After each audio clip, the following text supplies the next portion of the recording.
छात्राओं नमो नमः।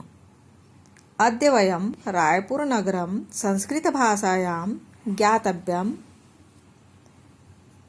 एव अनेकाः प्रसिद्धस्थले ज्ञानं लभन्ते। तो आइए आज हम कक्षा 7वीं का चतुर्थ पाठ रायपुर नगर के बारे में पढ़ेंगे। इदम्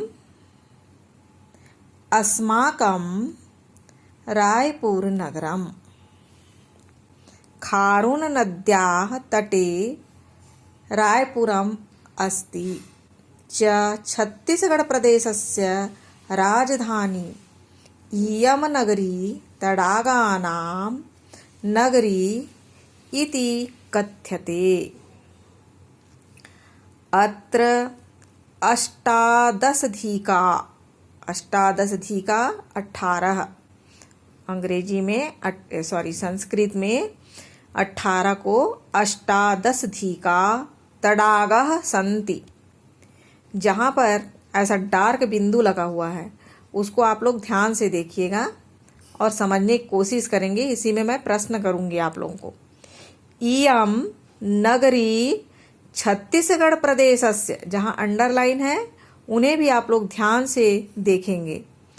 संस्कारधानी नगरी अभिधीयते। बहवः देवालयः अति प्राचीनानि सन्ति, यथा दूधाधारी मठः प्रभृतिभिः मतलब इत्यादि आदि आदि। राजनांदगांव नाम्ना राज्यस्य महंत घासीदास नरेशेन 1875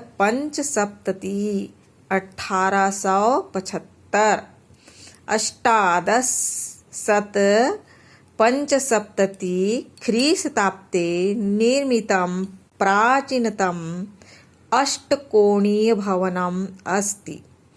टाउन हॉल इति नामना शताधिक वर्ष मतलब शत मतलब 100 होता है। 100 जानते हो ना, शतक बनाया, धोनी ने शतक बनाया। क्रिकेट में ये बार बार शब्द आता है शतक, तो ये शत का मतलब होता है 100। शतक बना दिया, 100 रन बना दिया। तो इसी प्रकार से शत मतलब होता है 100। शताधिक वर्ष 100 वर्षों। प्राचीन भवनम रविशंकरः विश्वविद्यालयः। कुशाभाऊ ठाकरे पत्रकारिता विश्वविद्यालयः नूतन स्थापितः। नूतन माने नया। अत्र एकः संस्कृत महाविद्यालयः अस्ति। यत्र माने यहाँ, एक अव्यय है। अव्यय जिसका कोई लिंग पुरुष वचन नहीं होता, वो अपने आप में एक स्वतंत्र शब्द होता है जिसका कारक रूप नहीं चलता, धातु रूप नहीं होता। तो इस प्रकार वो अव्यय कहलाता है। यत्र साहित्य दर्शन वेदः ज्योतिष कर्मकांडश्च विषया सन्ति। च भी एक अव्यय है। छत्तीसगढ़ राज्य शैक्षिक अनुसंधान एवं प्रशिक्षण परिषद शिक्षा महाविद्यालय विद्यन्ते। घंटिका चतुष्प्रथम। घंटिका मतलब घड़ी। घंटिका चतुष्स्थपम मतलब चारों तरफ का स्थान, जो चौराहा जिसको बोला जाता है। घंटिका चतुष्पथम अस्य नगरस्य, अस्य देखिएगा अंडरलाइन है, नगरस्य प्रसिद्ध स्थलम् अस्ति। आभूषणानां धान्यानां वस्त्राणाम् असंख्याः आपणाः अस्ति।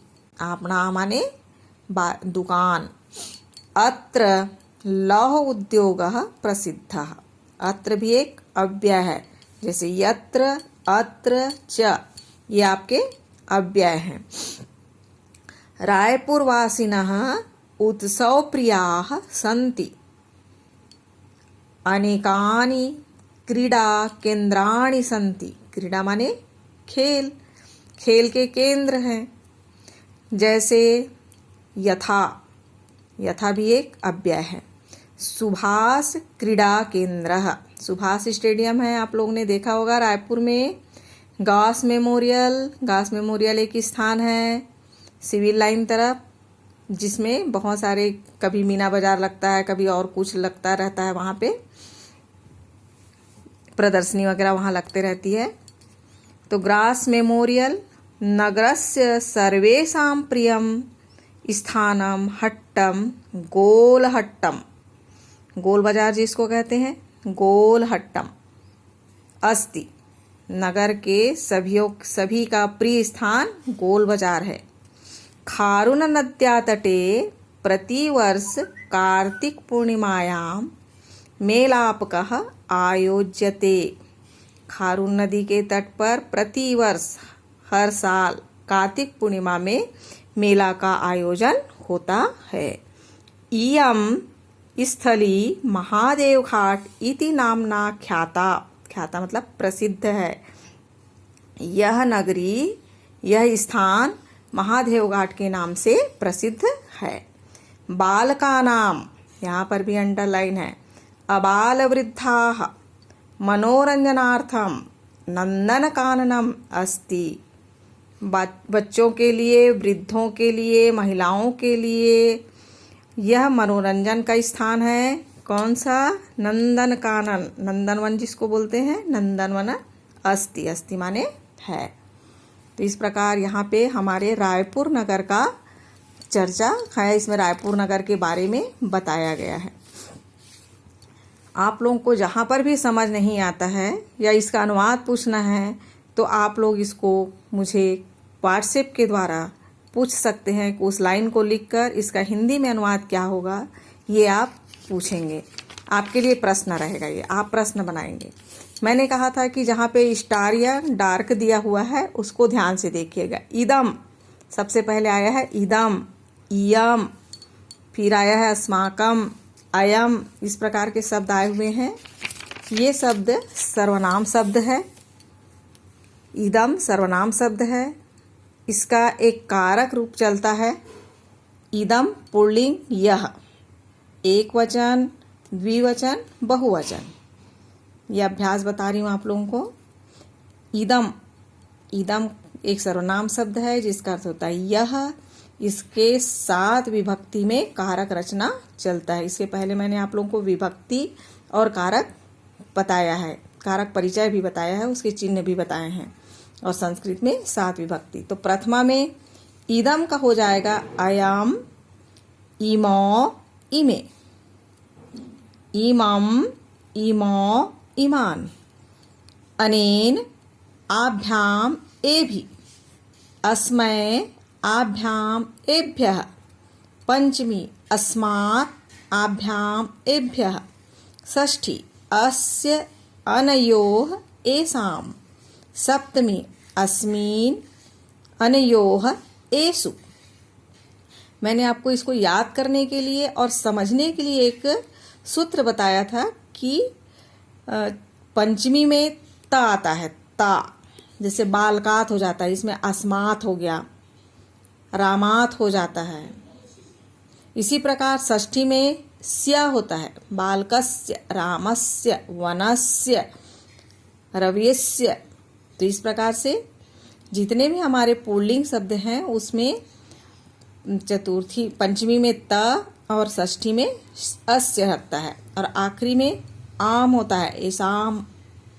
तो बालकाम, बालकानाम, रामानाम, वनानाम। तो इस प्रकार से ये सप्तमी के बहुवचन में आता है। और सप्तमी में आखिरी में सु लगता है, जैसे बालकेसु, वनेसु, रामेसु। तो इस प्रकार एसु, इसमें हुआ है इदम का एसु। चतुर्थी में, चतुर्थी का कारक रचना क्या, कारक चिन्ह क्या है? के लिए। तो इसमें आता है एम, जैसे बालकय, ऐह। तृतीया में आता है अन, जैसे रामेण, बालकेन। तो इस प्रकार ये आपकी समझ के लिए है। जो भी कारक रचना आप बनाते हैं तो तो प्रथमा में इस प्रकार से आपका पहचान रहेगा कि अनेन न किस में लगता है, मैं ऐ किस में लगता है, ता आया है, अस्य आया है, एसु आया है, नाम आया है। तो ये आपका पहचान के लिए है। बहुवचन में क्या होगा, एक वचन में क्या होगा। इदम का स्त्रीलिंग, इदम का ही स्त्रीलिंग क्या होगा, इयम, इमे, इमा। पुल्लिंग में क्या था, इयम, इमो, इमे। स्त्रीलिंग में होगा इयम, इमे, इमा। इमाम, इमे, इमा। अनया, तृतीया पुल्लिंग में था अनेन, स्त्रीलिंग में हो जाएगा अनिया, आभ्याम, आभी। उसमें ए भी है, इसमें आभी। चतुर्थी अस्यय, उसमें अस्मय है, पुल्लिंग में अस्मय, स्त्रीलिंग में अस्यय, आभ्याम, आभ्य।